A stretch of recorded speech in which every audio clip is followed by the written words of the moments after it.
Boa noite, gente. Tudo bem? Vamos esperar o pessoal entrar aqui. A nossa live hoje sobre execução de alimentos.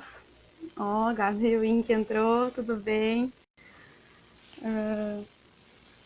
Tá. Bom, gente, hoje a nossa live é sobre execução de alimentos durante a pandemia, né? Eu vou chamar aqui a Isadora. Deixa eu ver aqui se eu acho. Se eu consigo chamar ela. Enquanto isso, vamos sinalizando como é que tá o áudio, tá? Vamos procurar aqui.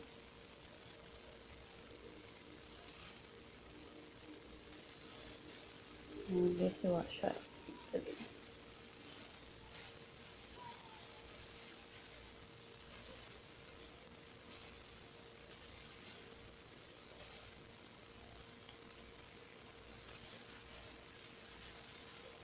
Vamos chamar ela agora. Tá difícil de achar tu aqui, Isabel.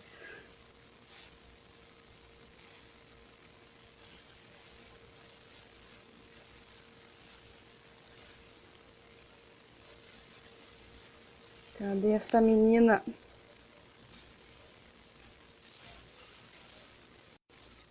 Vamos achar de novo aqui.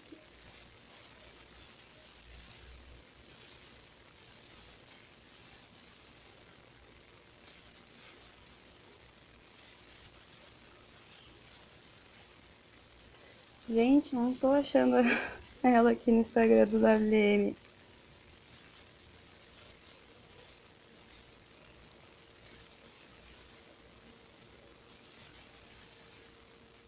Vamos ver.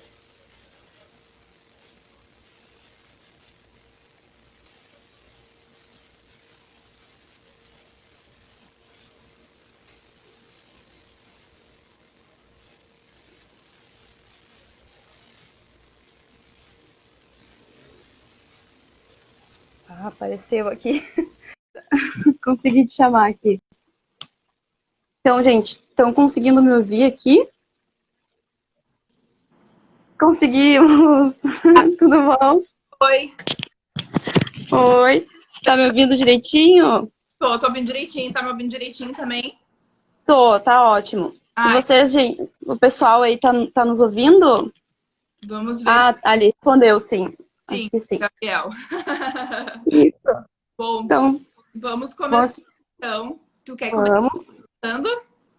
Isso. Então, gente, a nossa live, já falei no início, sobre execução de alimentos durante a pandemia, né? Que tem várias peculiaridades para a gente trazer aqui hoje.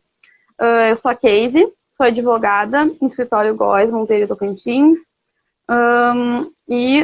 Sou pós-graduanda em Direito de Família e Sucessões, por isso esse meu interesse pelo assunto, né? E passo a palavra para ti, então, para te apresentar, dar um oi para todo mundo.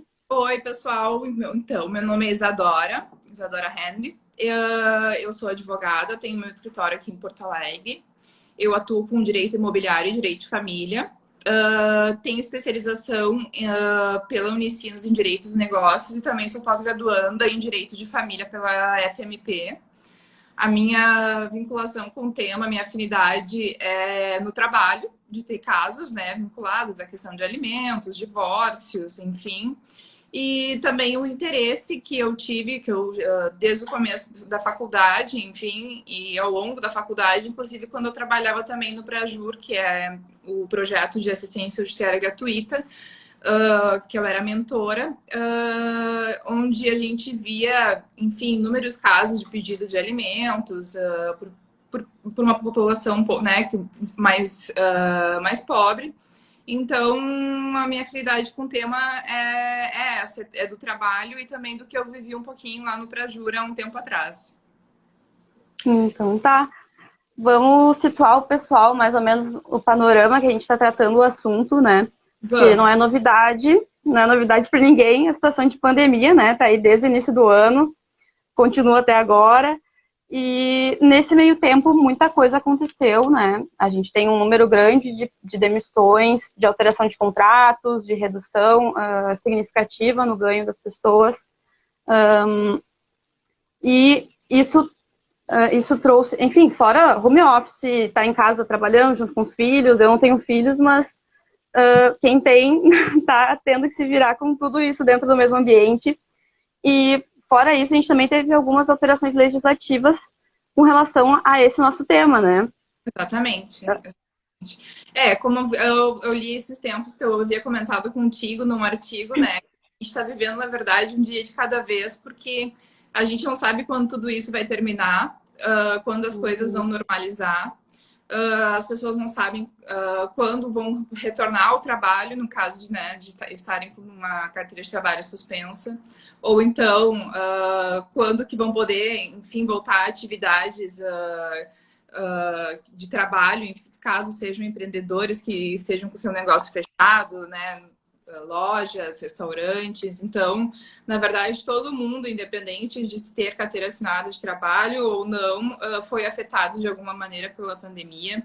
E isso atinge diretamente aquilo que a gente tem na questão dos alimentos, que é a questão do binômio da necessidade e possibilidade, né? A gente teve uma afetação nesse binômio para os dois lados, seja pela questão da pessoa que faz o pagamento dos alimentos, caso tenha perdido o emprego, caso tenha tido a carteira de trabalho suspensa, caso o seu negócio não esteja indo bem, né? Que muita gente, enfim, teve que fechar as portas. E também a questão da necessidade, porque a gente sabe que eu, inclusive, não tenho filhos, mas a gente fez uma pesquisa básica de campo. Campo que tem filhos, enfim, as escolinhas estão cobrando 50% do valor da mensalidade, os filhos estão em casa, muitos não estão praticando os esportes talvez que praticavam, né? Que, enfim, geravam outros custos.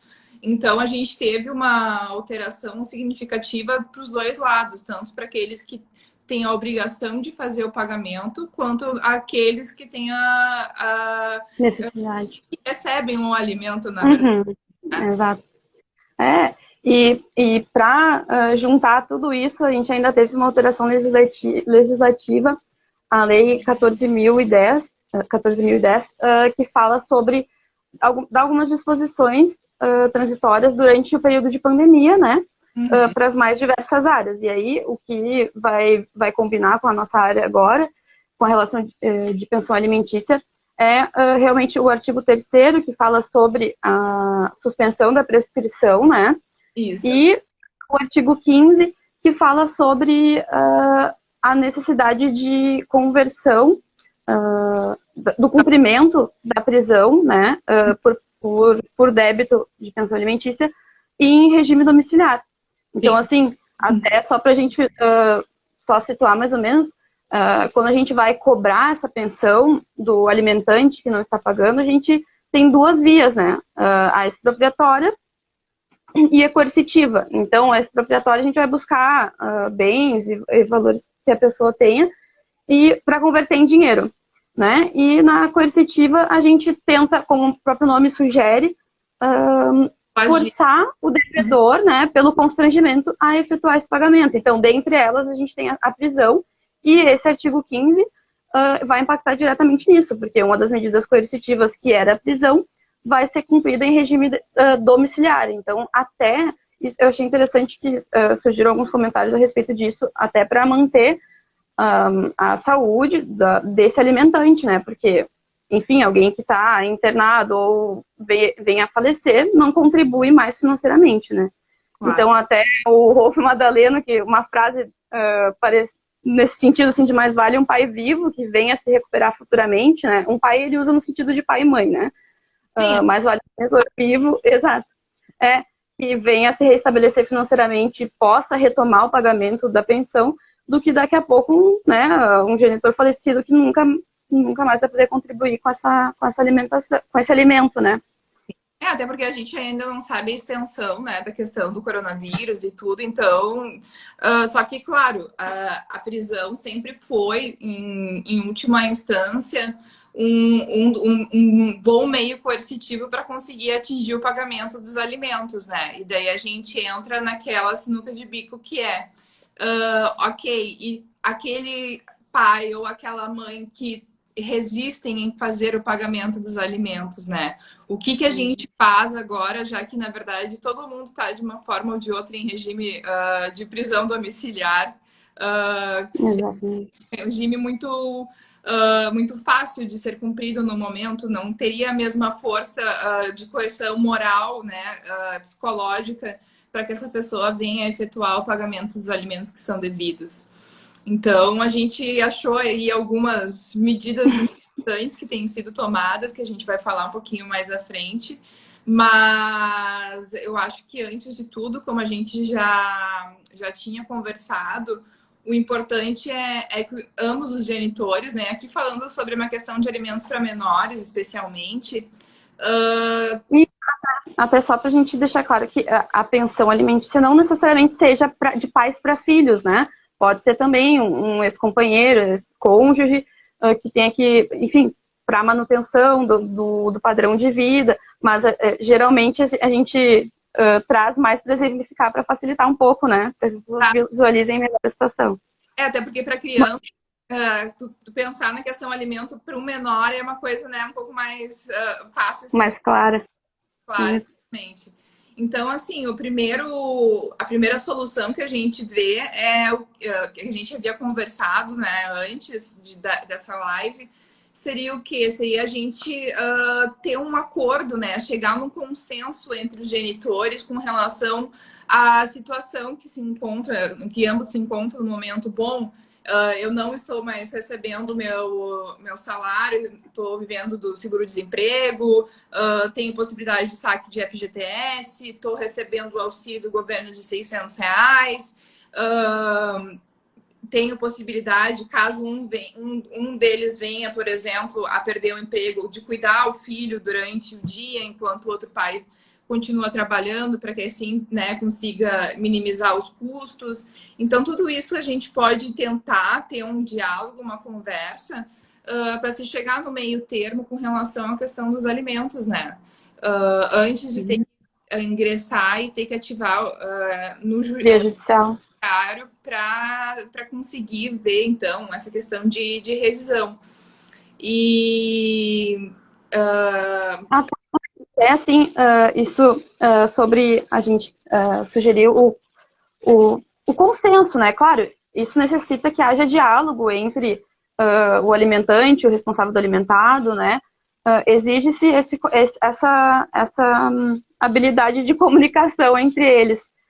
Então, de qualquer forma, é o mais fácil, porque tu consegue trazer soluções muito possíveis para aquela realidade daquelas pessoas ali, né? E um acordo geralmente aceita muita coisa, então podem vir muitas soluções que não estão específicas na lei, ou a jurisprudência nem sempre trata de uma maneira comum, mas elas são possíveis de ser tratadas de uma forma muito mais rápida e mais fácil num acordo, né? Exatamente. E fora isso também, a gente tem a questão de... algumas pessoas perguntaram sobre não esperar ser executado, por exemplo, né? A pessoa já foi demitido, ou então teve uma redução significativa nos ganhos, sabe que não vai conseguir cumprir por muito mais tempo com aqueles alimentos que foram fixados, se eles já teriam alguma possibilidade, né, de se adiantar para evitar ser cobrado, né? Às vezes também quem alimenta tem a real intenção de contribuir, né? Nem todos estão se esquivando dessa obrigação, né? Nem todo mundo. Então o acordo também serve para essa pessoa, né? Essa pessoa procura o seu advogado e tenta arrumar uma solução em conjunto com quem está sendo alimentado. De repente, bem isso como tu falou, né? Muitas vezes o nosso tempo tem um valor monetário, né? Então, se um está demitido, está podendo ficar em casa com o filho, o outro consegue trabalhar mais se está no mercado de trabalho que está em ascensão durante a pandemia, e por incrível que pareça, tem algumas profissões que estão tendo um rendimento maior. Por exemplo, esses fitness por vídeo. Tem muita gente, né? Aumentou muito o consumo desse tipo de conteúdo, entregas, comércio digital. Tem algumas coisas que aumentaram. Então, são coisas que a lei nunca vai prever e a jurisprudência também não tem uma resposta certa. Então, acho o que a gente chegou nesse consenso é que o consenso acaba sendo uma das soluções mais adequadas não, mas mais rápidas, né? E que vai abranger melhor as necessidades das partes, assim. Sim. Mas até uma pergunta que surgiu aqui seria se esses acordos precisariam necessariamente ser levados ao judiciário ou ser, né, enfim, tu precisa acionar o judiciário para fazer esse tipo de acordo ou dá para fazer, né, não sei se é.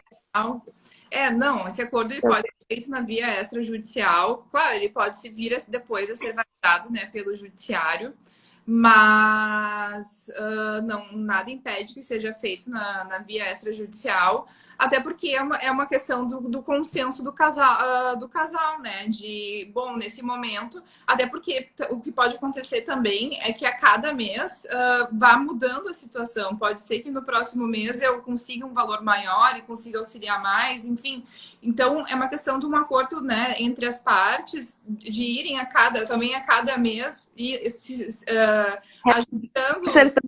acertando, né, a forma como esses alimentos podem ser pagos. E claro, aí a gente está falando agora de pessoas que possuem um bom senso e vontade de efetuar o pagamento dos alimentos, né? Mas a gente sabe também que essa não é a realidade de todos. Então, e no caso daquele pai que, por exemplo, não, ou da mãe que não queira fazer o pagamento dos alimentos e o que a gente pode fazer agora durante o período de pandemia, já que, por exemplo, não pode ter mais a prisão é domiciliar. A gente achou alguns julgados interessantes sobre questão de poder pegar 50% do valor do auxílio emergencial, fazer o saque do FGTS, bloqueio do cartão de crédito, que foi muito interessante. O que mais que a gente tinha visto? Até dentro, assim, a gente até vinha falando sobre o consenso, e aí, claro, nem todas as pessoas conseguem ter essa realidade, né? E essa facilidade de combinar esse tipo de acordo. Aí, claro, a gente vai ter que vir via judicial para requerer esses valores, né? Para efetivamente cobrar esses alimentos. E aí que a gente chega nessas execuções, né? Nas execuções de alimento que vão ser ou por um rito ou por outro. E aí, realmente, durante a pandemia foi bem prejudicado o rito pelo meio coercitivo, né? Em decorrência da prisão domiciliar. Então, isso geralmente era uma das... nem todo mundo tem bens para a gente vir por meio de expropriação, né? Então, tem muita gente que tem uma realidade bem diferente ou muito mais difícil, que tem um rendimento menor. Às vezes um dos genitores recebe um salário mínimo, né? Não tem bens para a gente ir lá e pedir o bloqueio, a penhora, né? Então, muitas vezes nessa situação, a forma mais eficaz que se tinha era a coerção, né? A coerção pelo meio da prisão, porque né, sendo intimado para pagar o valor, e se não pagar em tantos dias vai ser preso, isso acelera, a pessoa tira o dinheiro de algum lugar, né, e efetua esse pagamento. Então, é bem complicado, porque a consecução desses valores ficou bem prejudicada nesse sentido, né? E aí a gente vai ter que ir pelos outros meios, até pela expropriação, se tu souber que a pessoa tem algum meio, né, pra gente converter em dinheiro e compensar esses valores. Mas tem duas situações também que são interessantes, que a gente havia conversado. Um é que, de toda forma, o menor, né, a pessoa que precisa do alimento, ela vai ter que receber de alguma forma. Então, a pessoa pode estar desempregada, mas de alguma forma ela vai ter que conseguir um valor para conseguir manter criança, né? Porque a criança precisa se alimentar, precisa se manter, enfim, algum jeito a pessoa vai ter que encontrar. E também que a questão de não poder, agora, o da prisão sem regime domiciliar, isso não significa que logo ali na frente, né, melhorando essa questão da pandemia, essa pessoa não venha ter a prisão convertida como era antigamente, e bom, aí ela não vai mais se utilizar desse benefício que algumas pessoas Sim. de estar em prisão domiciliar, né? Então ela também corre esse risco, não é porque nesse momento a gente não pode a jurisprudência, né, não tá e a própria lei não deixam o Cumprir agora, né? regime semiaberto, né, regime fechado. Isso não significa que logo na frente isso não possa mudar e a pessoa venha a ser, né, venha a ser presa. Sim. Então, seria uma forma de suspensão dos efeitos dessa determinação. Então, determina que seja preso. Até isso é uma coisa que a gente tem... eu vi algumas decisões, o fato de suspender, ou enfim, são decisões que têm um caráter temporário, sem previsão, né, de uma data certa, mas que perdure esses efeitos da decisão pelo período da pandemia. Então, assim, até com relação a um valor, por exemplo, se eu devo alimentos, né? Eu tô vendo que a situação está crítica.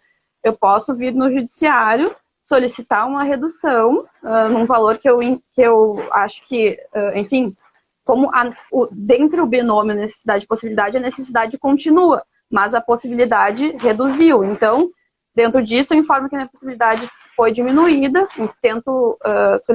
sugiro, né, de preferência um valor que seja possível eu cumprir, e peço que seja estabelecido pelo período da pandemia, né? E fora isso, também tem a suspensão da prisão que pode vir a ser cumprida depois. Então, isso serve tanto para um quanto para outro, né? Essa suspensão da efetividade da decisão. Claro, sim. Não... Pode falar, desculpa.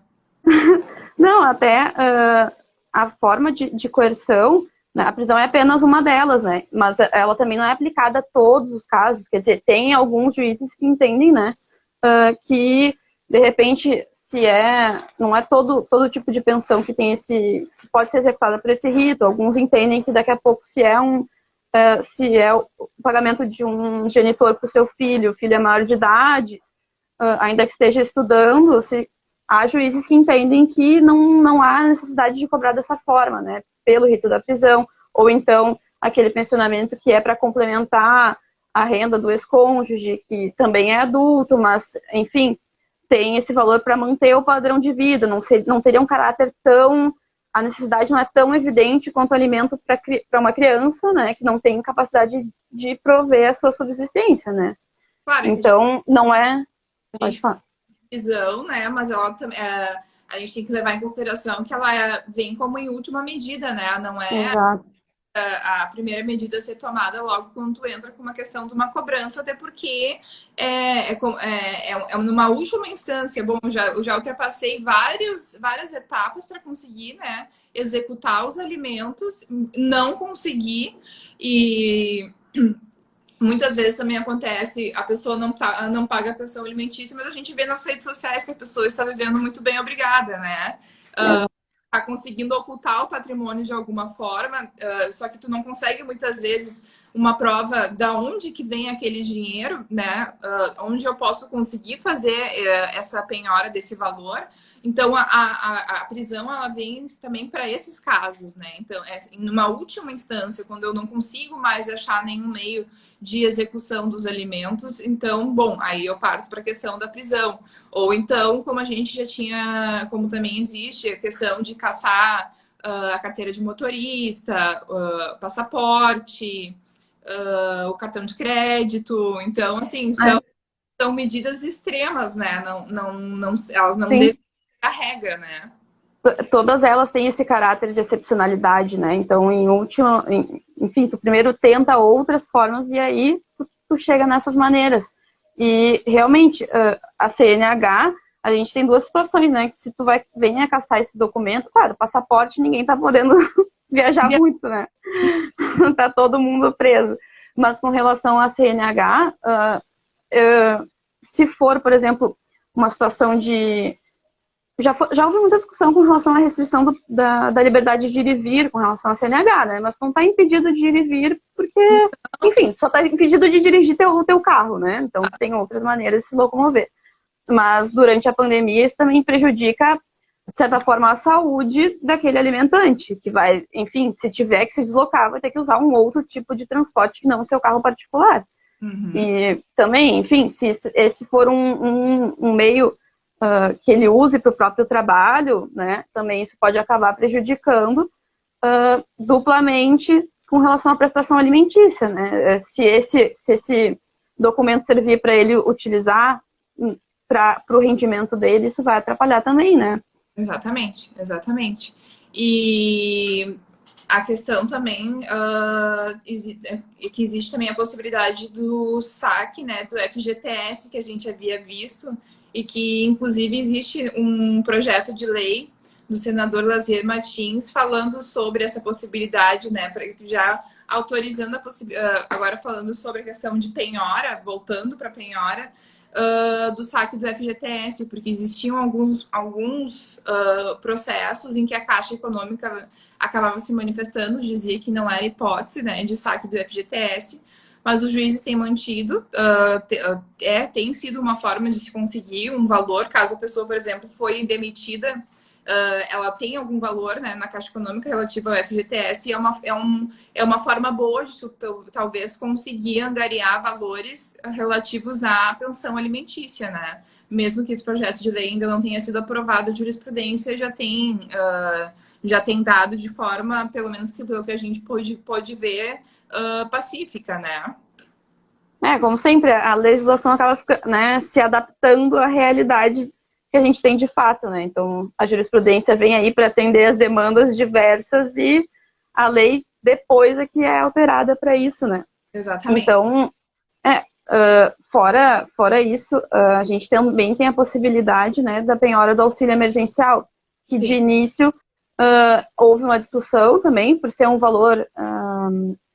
É um valor recebido para a subsistência daquela pessoa que está recebendo, mas também o alimentado, ele também tem as mesmas necessidades que esse alimentante, né? Então, se a gente fala de, por exemplo, uma criança que ela acaba tendo a guarda compartilhada, mas ela tem a residência fixa com um dos genitores, né? O outro genitor que não tenha, não tá não é o da residência fixa, se ele estivesse com aquela criança ali, ele também teria que alimentá-lo, não é por não ter, né, não é por estar recebendo o benefício ou por estar demitido que ele não teria que alimentar essa criança, né? Ninguém diz, olha, filho, tu não vai comer hoje porque, né, fui demitido. Então, essa realidade continua, né? A lei não vai mudar isso. Então, até o próprio benefício pode ser bloqueado. Então, o entendimento agora já é que é possível ser bloqueado para pagamento de pensão alimentícia, só que tem aquela ressalva dos 50%, né? Que é até um percentual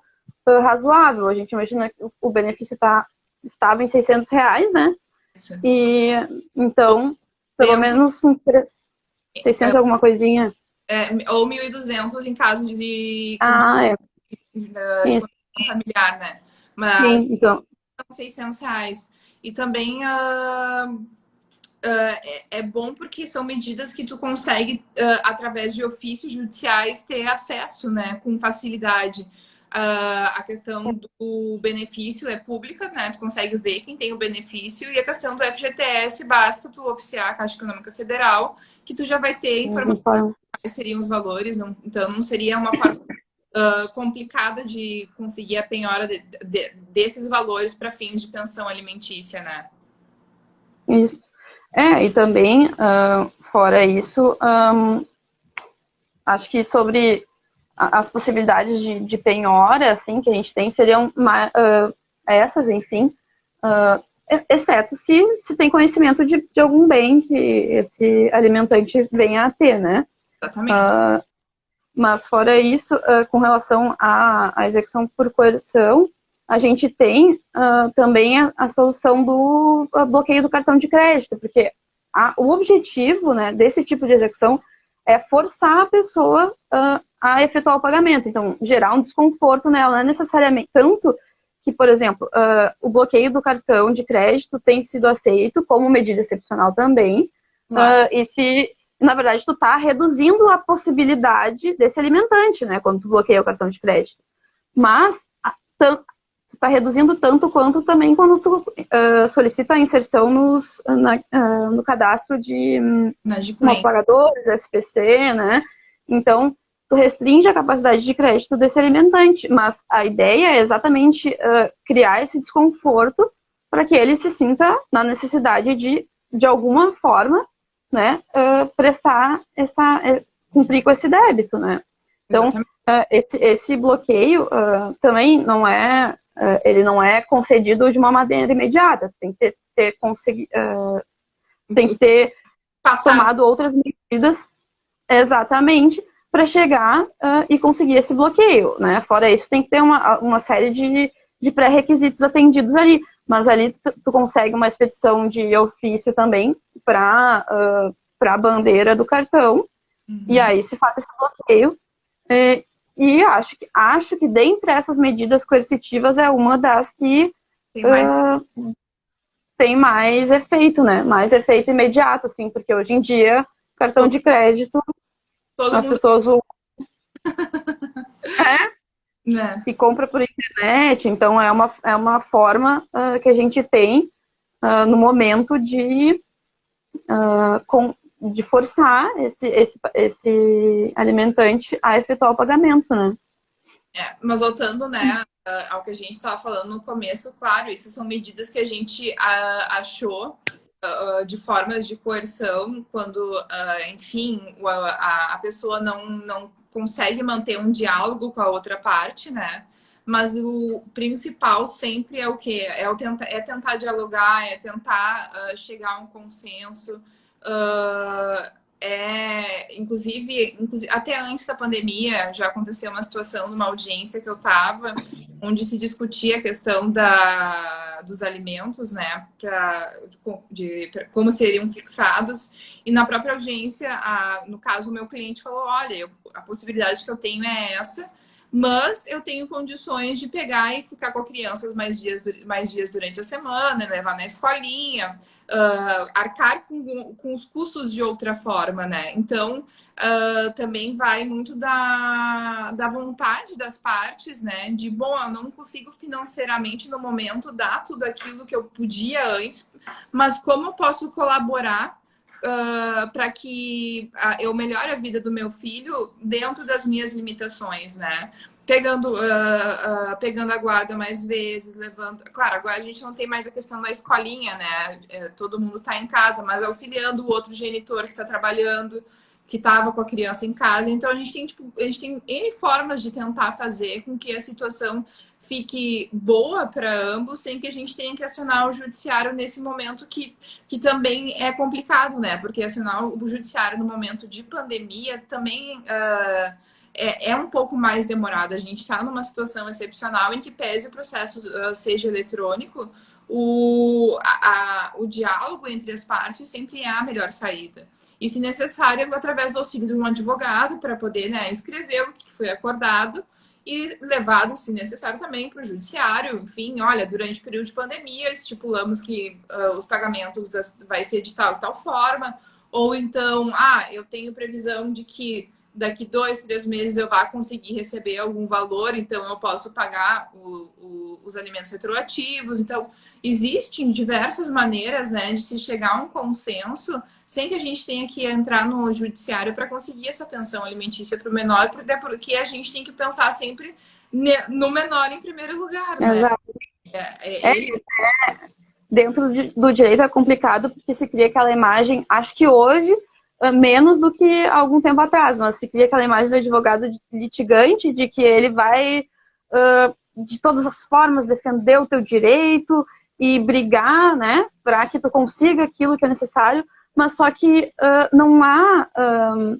quando a gente responsabiliza as partes envolvidas por esse processo, né, a gente coloca eles numa posição de serem os responsáveis por trazer alguma solução ali. E não precisa necessariamente entrar para o litígio, que muitas vezes, no final das contas, já nem traz mais aquilo que nenhum deles queria, né? Porque é demora, às vezes, muitas vezes o que a gente sabe não é possível de se comprovar documentalmente. Então, tem muitas coisas que o processo não vai abranger. O processo está ali, e o juiz também está ali para decidir uma situação entre duas pessoas que não se entendem, né? E ali ele não sabe da realidade de cada um, não sabe das peculiaridades de cada um, ele vai decidir o que der para decidir naquele momento. Então, o consenso, no consenso é possível a gente trazer muito mais opções, né? E a gente aqui, enquanto advogadas, a gente está fazendo isso também, né? Trazendo as possibilidades dentro de uma conciliação é muito maior, mas, claro, se não houver essa possibilidade de diálogo, aí sim se tomam as medidas cabíveis, né? Dentro do panorama que a gente tem agora durante a pandemia. Mas o acordo, tanto durante a pandemia quanto em outras épocas, acaba que sempre é uma solução mais fácil, inclusive, das partes seguirem, né? Porque elas se comprometem com aquilo, foram elas que trouxeram essas soluções, geralmente ponderando a realidade de fato que elas têm, né?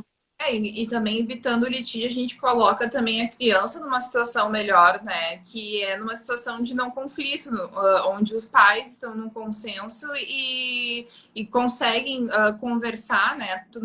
Porque querendo ou não, quando há uma situação de litígio entre as partes, de uma forma ou de outra, a criança acaba sendo atingida. Então, é sempre importante também pensar nesse aspecto até psicológico mesmo.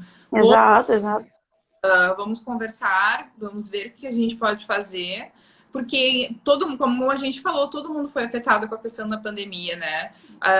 Muitas vezes também não é falta de vontade da outra pessoa em querer pagar os alimentos, mas em tentar se chegar num consenso de como a gente pode conseguir conciliar isso.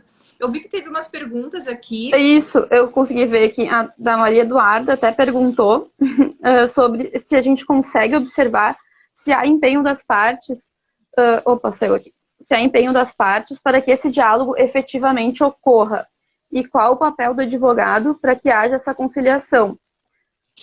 Olha, eu vou dizer o seguinte, eu acho que tudo depende de cada caso e do bom senso das pessoas, né? Em entender a situação do outro, entender que esse é um momento excepcional, que todo mundo está sendo atingido, que nem sempre é uma má vontade da outra parte em querer efetuar o pagamento dos alimentos na integralidade como eles eram pagos antes.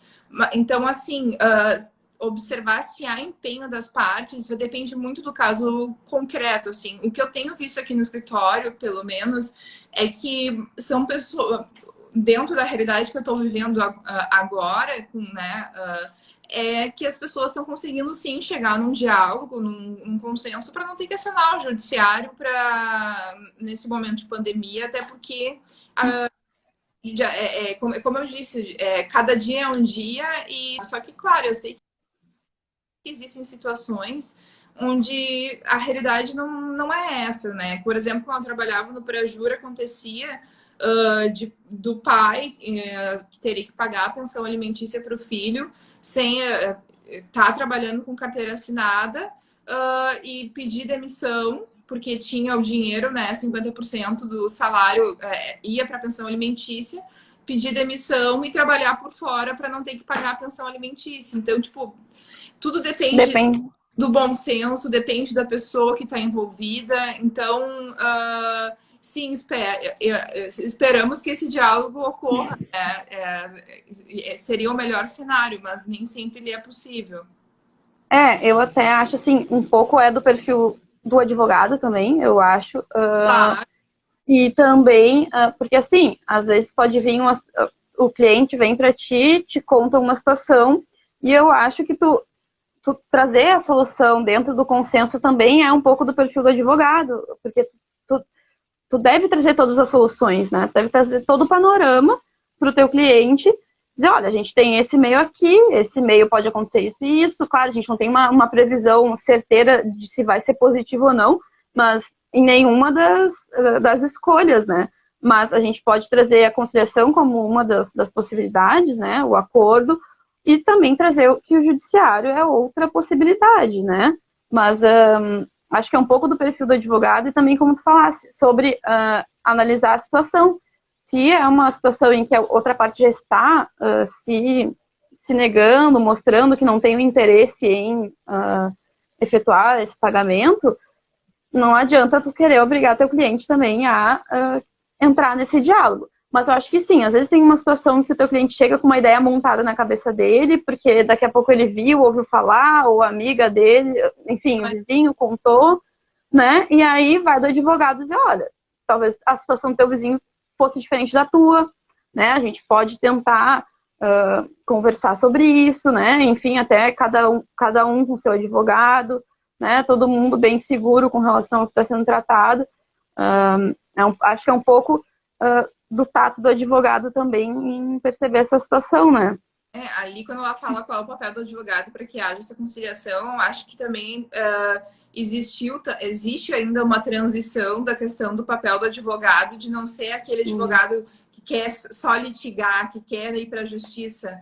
Tanto que a gente agora tem esses meios de composição, né, através da mediação, arbitragem, para conseguir chegar no consenso, sempre tem que ter essa ideia de só litigando é que realmente eu estou defendendo o direito do meu cliente. Isso é verdade, né? E tu também, quando o cliente chega para ti, ter o bom senso no sentido de poder dizer, olha, alguma coisa tu vai ter que pagar em questão de alimentos. Qual que é a tua possibilidade? O que a gente pode fazer? O advogado também tem que ter esse papel de mediador dentro da relação e junto com o cliente dele. Não chegar assim, não, realmente a gente vai dar um jeito para que tu não pague nada e ponto final. Não. O advogado tem esse papel importante também de fazer essa mediação e explicar para o cliente, né, como que as coisas funcionam, o que pode acontecer caso ele não pague essa pensão alimentícia, que forma ele pode ser afetado, em que pese agora a gente esteja nesse momento de pandemia, que está um pouco mais delicado, mas nada impede que ali na frente as coisas sejam cobradas com mais rigor, né? Mais rigor, exato. Então, eu acho que Pode vem falar. questão do papel do advogado dentro do exercício da advocacia, de tentar sempre buscar a mediação num primeiro momento. Claro, nem sempre isso é possível, mas eu acho que havendo a possibilidade, tu conseguindo ver, bom, existe um diálogo entre as partes e tem acesso ao advogado da outra parte para se chegar nesse consenso com relação aos alimentos. Exatamente. Até uma situação que a gente até não trouxe ainda, até como uma das soluções, não havendo a possibilidade de acordo, seria também a complementação com os alimentos avoengos, né? Exato. Que tem esse nome que já sugere, né? Que é impedir aos avós que complementem, né? Esse valor, porque daqui a pouco, ainda que os avós, por exemplo, recebam aposentadoria, que também é um valor que tem uma certa importância, né, para aquele idoso, né? Então a gente está tratando de um idoso protegido pelo estatuto e estamos falando da criança também que é protegida da mesma forma. Então a gente é uma medida que pode também ser solicitada no judiciário, mas também tem que atender alguns requisitos, né? Porque os avós não são os primeiros a serem chamados para adimplir esse valor. Então, se vai se exaurir todas as possibilidades daquele genitor, né? Para que cumpra com o seu dever, não havendo a possibilidade de cumprir integralmente, o que também é difícil que a justiça venha eximi-lo totalmente desse valor, como tu também comentou, né? Geralmente, né? Tu teve filhos, vai ter que arcar com os custos, né? Que um filho exige. Se exige de um genitor esse valor, e os avós entrariam com a complementação, né? Porque aí a gente tem que a possibilidade de um genitor é menor do que a necessidade de ser alimentado. Exatamente. Então, esses avós vêm para complementar e atender e equilibrar essa necessidade aí do alimentado, né? Exatamente. Não sei se tem visto decisões nesse sentido durante a pandemia. Não... Claro, muito delicado, porque que nem como tu falou, tu entra na questão do estatuto do idoso, de aposentadoria, né? De um valor que a pessoa precisa para se manter após, enfim, ter trabalhado a vida inteira, mas dependendo do valor, né, que esse avô receba, a condição financeira, que muitas vezes pode ser melhor do que do próprio filho dele, né? Então, ele tendo a possibilidade de fazer a complementação e auxiliar o neto, é uma boa saída, assim, para que a gente consiga, nesse momento, não havendo a possibilidade do primeiro responsável, né, que seria o genitor, cumprir com o pagamento da pensão alimentícia, se buscar nos avós, talvez, uma complementação do valor devido, porque, enfim, 100, 300 reais, qualquer dinheiro já faz uma grande diferença, né? Da realidade, dentro de cada um, dentro da sua realidade. Então, é uma boa forma também. Não sei se teve mais alguma pergunta. Teve algumas perguntas no Instagram que eu coloquei, que a gente colocou a caixinha de perguntas lá. Acho que uma maioria a gente já deu uma respondida de certa forma, né? Mas vamos deixar mais claro, assim. Teve uma pergunta se a pandemia desobriga o devedor de pagar essa pensão. Não. Né? Então, né? Não, né? Porque a necessidade continua existindo, né? Durante a pandemia, o alimentado continua tendo as mesmas necessidades. Pode até haver alguma redução ou aumento, dependendo da realidade, né? Mas a necessidade continua existindo, então não claro. se... Até porque os alimentos, a própria palavra já fala, né? A questão de alimentos, então, uma questão de necessidade da pessoa humana também, né? A pessoa precisa ter, especialmente o menor, algum valor para poder manter a própria existência. E que não é só comida, né? Nesse sentido, os alimentos abrangem todas as questões necessárias para a dignidade daquela criança e que tem previsão no estatuto, como lazer, como cultura, como vestuário, como alimento. Então, tudo isso deve ser... Claro, a gente sabe que tem pensões que são fixadas em valores que não atendem nem sequer a comida, né? Mas, enfim, dentro da realidade das pessoas, cada um dentro do seu panorama, né? Mas é para atender todas essas necessidades, né? A pensão alimentícia. Mas a isenção, isso não. De alguma forma, vai ter que ser pago o alimento para o menor. Teve uma outra pergunta se o devedor não está recebendo proventos por conta da pandemia. Também entra nesse sentido, né? De se ele... A demissão, se ela automaticamente desobriga o alimentante de pagar a pensão. Não. Até porque pode ser que tu acabe recebendo auxílio-desemprego durante um tempo. Pode ser que tu consiga se realocar no mercado de trabalho com certa rapidez, mesmo no momento de pandemia, dependendo da área de trabalho. Então, não é automaticamente o fato de tu acabar desempregado que tu vai acabar se eximindo da questão dos alimentos. Claro, se a pessoa é demitida, está recebendo auxílio-desemprego, está vendo que a condição não está melhorando, está complicada, bom, vamos conversar, né?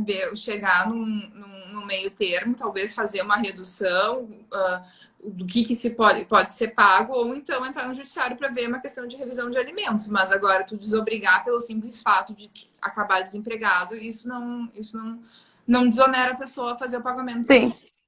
Não é automático, né? De qualquer forma. Até tem uma outra... Não é uma forma mágica de parar de pagar alimentos. Até não tem uma outra pergunta que tu já respondeu também com essa tua fala, se ele correria o risco de se incomodar na justiça por não estar conseguindo pagar a pensão. Mas para não se incomodar com a justiça, né? A gente sugere daqui a pouco tu procurar um advogado ou defensoria para que tu veja qual a solução que tu pode dar para essa situação, né? Porque a solução, veja, né? A solução nunca vai ser não posso pagar, essa é a minha solução. Isso não é uma solução, né? A questão é como tu vai cumprir com os teus deveres enquanto genitor dentro dessa situação que tu está ou diminuiu o teu rendimento, né? Mas como tu falou também, não desobriga. E o ideal, então, é se tu tá vendo que a situação tá difícil, procure uma solução, né? Exatamente. Não deixe Não deixar para a última hora, né? Já ir tentando buscar uma solução junto com outro genitor, ou então, se não houver diálogo, claro, através da justiça. E como tu disse, existem várias formas, né? Existe, por exemplo, lá no Unicinos, o Prajur, que presta um auxílio muito bom para a comunidade carente, defensoria pública, ou então advogado particular, tudo vai depender da realidade da pessoa, né?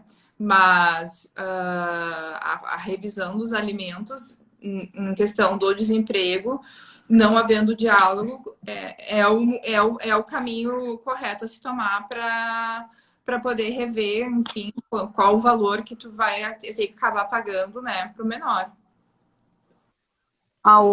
Tem mais uma outra pergunta aqui, se pode haver a penhora do valor da pensão sobre o auxílio emergencial.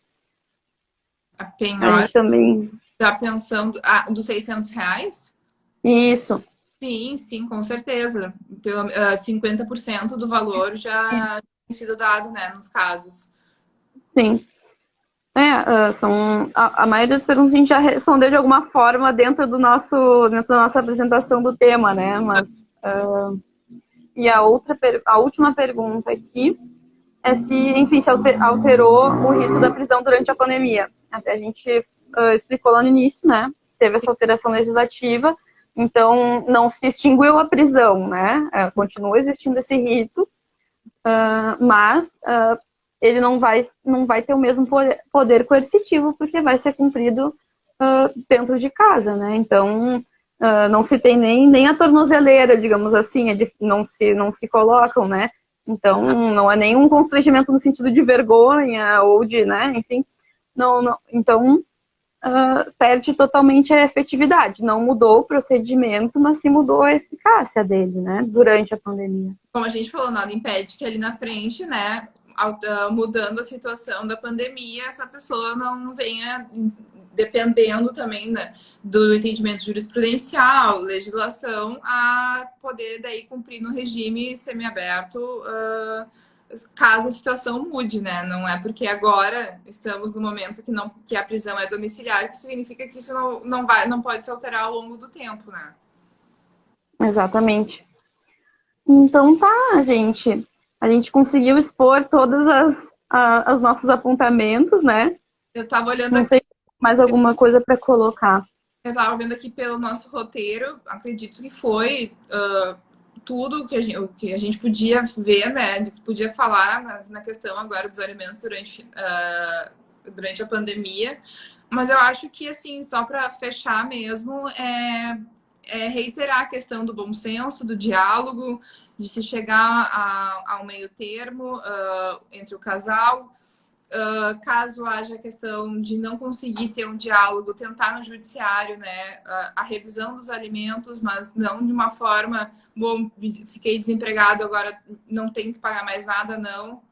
A obrigação de fazer o pagamento dos alimentos permanece, mas vendo de outras formas, como que a gente, como que o casal pode, né, junto também contribuir nesse momento tão delicado para manter, enfim, o melhor bem-estar da criança, ou enfim, a gente aqui falou muito mais da criança, né? Porque, enfim, é a parte geralmente mais frágil, né? Na questão dos alimentos, mas claro, a gente não exclui também alimentos que são devidos de outras formas. Em outras situações.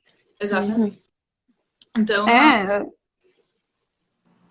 não, que isso de colocar sempre, quando se trata de criança, né, colocar sempre ele como quem a gente está buscando atender, né, porque que a solução não seja mais um problema dentro de uma pandemia, dentro de uma situação de muito desemprego, dentro de uma situação de economia só piorando. Então, as situações todas são bem difíceis, as realidades não estão fáceis para ninguém, mas o que se busca é trazer uma solução e não mais um problema, né? Então, acho que todo mundo está ciente do que está acontecendo no país e, enfim, contar com esse bom senso mesmo e com esse entendimento para que se chegue a uma solução que atenda a necessidade daquele alimentado, né?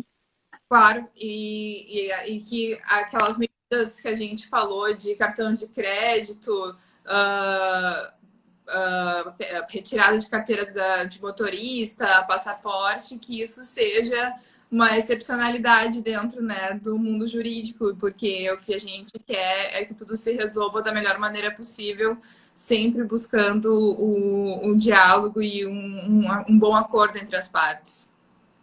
Então tá, gente, eu queria agradecer por vocês estarem nos acompanhando aqui, queria agradecer também a oportunidade do WLM, né?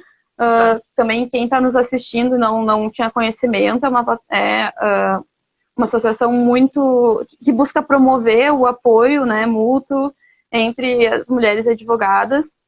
E queria agradecer a oportunidade, queria agradecer também a ti por estar aqui, assumir essa bronca aqui.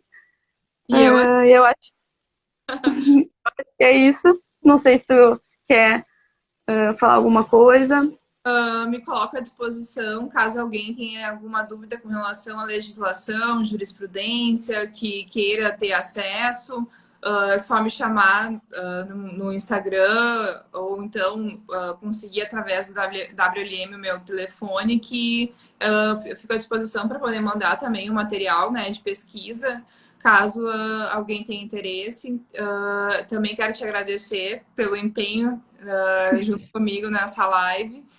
Nesse assunto que é tão maravilhoso, né, dentro da direito de família. E também agradecer ao WLM pela oportunidade de estar aqui conversando. Então tá, gente. Muito obrigada. Beijo a todos. Tchau, tchau.